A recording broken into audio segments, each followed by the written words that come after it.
దోపిడీ కేసును పోలీసులు విజయవంతంగా ఛేదించారు. జాతీయ రహదారి 44పై కిడ్నాప్ దోపిడీలకు పాల్పడుతున్న అంతర్రాష్ట్ర ముఠాను అదుపులోకి తీసుకున్నట్లు ఎస్పీ సతీష్ కుమార్ చెప్పారు. సుమారుగా 5.8 కోట్ల ఆస్తి దోపిడీకి గురైనట్లుగా గుర్తించామని ఎస్పీ చెప్పారు.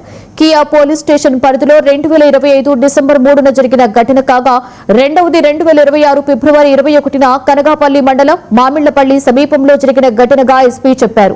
ఈ కేసులో 8 మంది నిందితులు 3 కోట్ల నగదుతో వెళ్తున్న వాహనాన్ని అడ్డగించి దోచుకున్నారు. ఈ 2 కేసులను ప్రతిష్టాత్మకంగా తీసుకుని బృందాలను ఏర్పాటు చేసి దర్యాప్తు చేసినట్లుగా ఎస్పీ చెప్పారు. ఈ ముఠాలో మొత్తం 21 మంది సభ్యులు ఆంధ్రప్రదేశ్, కేరళ, కర్ణాటక, తమిళనాడు, మహారాష్ట్ర, మధ్యప్రదేశ్ రాష్ట్రాల వారు ఉన్నారు. ప్రధాన సూత్రధారి సిరిల్ మాథ్యూ నేపాల్ నుండి వివోఐపీ కమ్యూనికేషన్ ద్వారా కార్యకలాపాలను సమన్వయం చేసినట్లు పోలీసులు గుర్తించారు. ఇప్పటి వరకు 10 మంది నిందితులను గుర్తించి అరెస్టు చేశారు.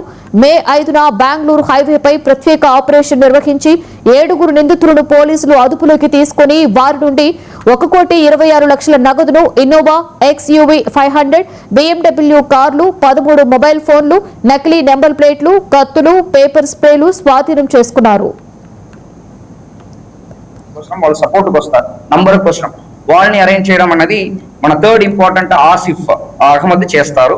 4వది శరత్, ఈ వ్యక్తి ట్రాకింగ్ అంటే ఈ ఎంటైర్ వెహికల్స్ ని ట్రాక్ చేయడం, మానిటరింగ్ చేయడం కూడా శరత్ అనే వ్యక్తి చేస్తారు.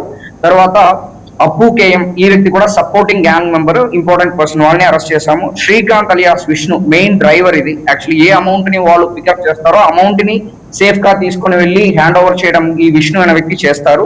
తర్వాత అబు నిషాద్ అనేది చాలా చాలా ఇంపార్టెంట్. ఎందుకంటే అబు నిషాద్ ఒక అఫెన్స్ లో వాళ్ళు సిమ్ 8 to 10 సిమ్లు కొనుక్కోవడము, దాన్ని ఈ అఫెన్స్ కి మాత్రం వాడడము, తర్వాత దాన్ని డిస్పోజ్ చేయడం, ఇది కోఆర్డినేట్ చేయడం అబు నిషాద్ అని చెప్పి సిమ్ సప్లైని అరెస్ట్ చేశాము.